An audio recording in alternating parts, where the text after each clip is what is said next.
लोकसभा चुनाव के बाद महाराष्ट्र में विधानसभा चुनाव की जिम्मेदारी बीजेपी ने अपने चाणक्य अमित शाह को दी है और इसको लेकर शाह पूरी तरीके से मुस्तैद हैं और एक महीने में महाराष्ट्र का तीसरा दौरा करने पहुंचे। अमित शाह का ये जो दौरा है वो चुनावी मायने से बहुत महत्वपूर्ण है, क्योंकि अमित शाह जब आते हैं बीजेपी कार्यकर्ताओं में एक जोश भरने और उन्हें जीत का मूल मंत्र बताकर जाते हैं। आज एक बार फिर से अमित शाह मुंबई में बीजेपी कार्यकर्ताओं में जान फूंकने के लिए दादर बीजेपी सभागृह में कार्यकर्ताओं के साथ संवाद करते नजर आए।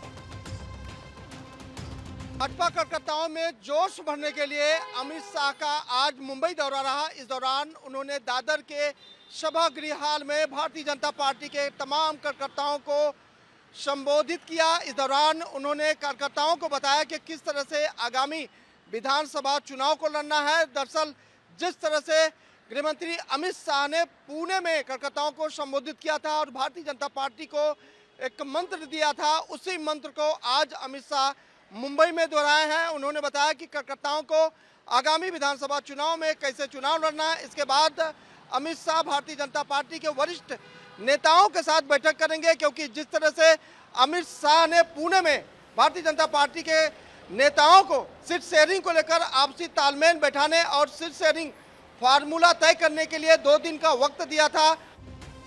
देखिए, अमित शाह ने मुंबई की कार्यकर्ता संवाद में कहा कि 60 साल के इतिहास में पहली बार प्रधानमंत्री नरेंद्र मोदी ने लगातार 3 बार सरकार बनाने का रिकॉर्ड बनाया। महाराष्ट्र का चुनाव देश की दिशा और दशा दोनों तय करने वाली है। अमित शाह ने यह भी कहा कि महाराष्ट्र में विधानसभा चुनाव महायुति जीतेगी।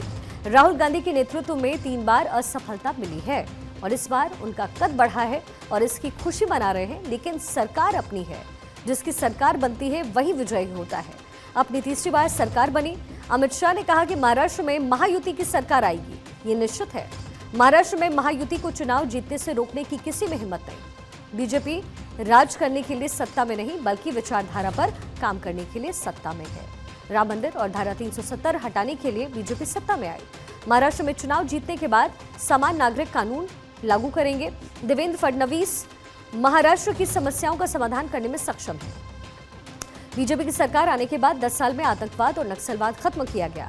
मोदी जी के कारण पूरे विश्व में भारतीयों का सम्मान और गौरव बढ़ा है।